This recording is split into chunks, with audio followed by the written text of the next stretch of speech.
Lecture 10. Faust. In this lecture we will find out whether children can understand: first, the potentially unlimited nature of human wishes and passions, and second, the inherent impossibility for an individual to accomplish all of his or her desires. We will also carry out a thought experiment in which the children will be put in a situation where all of their wishes come true. The aims of this dialogue were to determine to what extent children are capable of realizing: first, the potentially unlimited nature of human wishes and passions, and second, the inherent impossibility for an individual to accomplish all of his or her desires.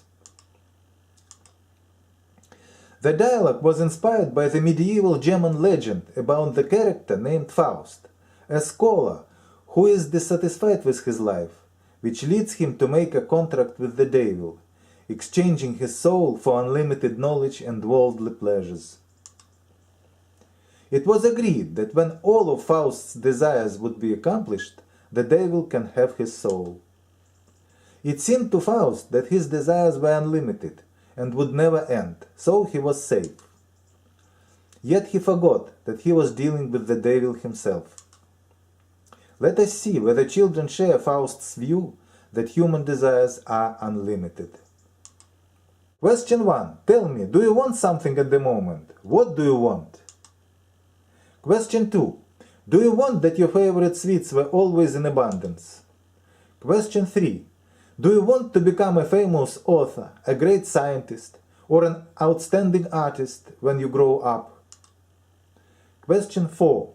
Would you like to have an opportunity to travel around the world and see all the countries and cities? Question 5.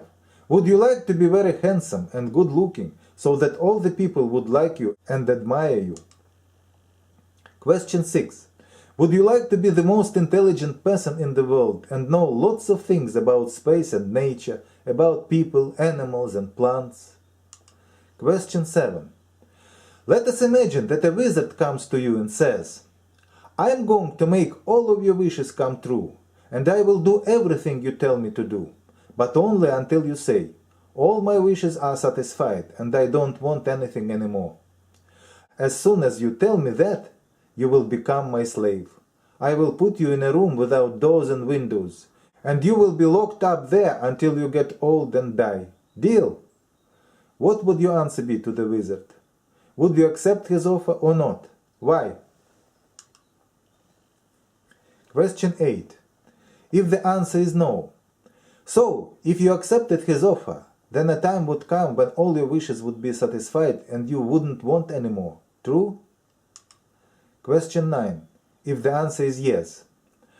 Aren't you afraid that when all your wishes are answered and you have no more wishes, the wizard will put you in the room without the windows and you will perish there? Why? Question 10. And if this wizard doesn't come to you, do you believe that all your wishes will sometimes come true anyway? Results. Most children rejected the idea of making the contract with the wizard. A typical ground for that was the fear of having to pay the wizard back when one's wishes were granted. For example, children say, no, I wouldn't, because I don't want to die. No, I wouldn't make the agreement, because it is dangerous to play games with the wizard. The wizard can do things in such a way that you would indeed die. The reason for the rejection was that most children believed that all of their wishes can be satisfied.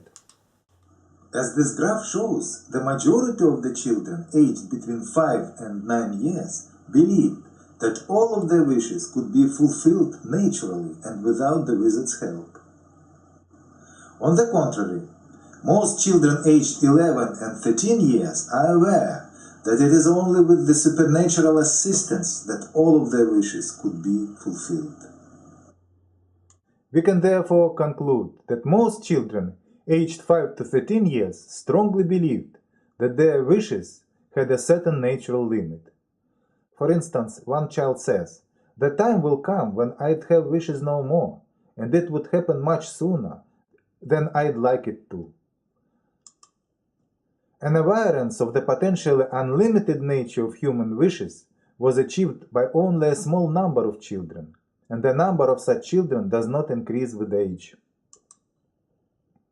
The age-related change was not in the awareness of that human desires cannot be fully satisfied, but in the way the desires are satisfied.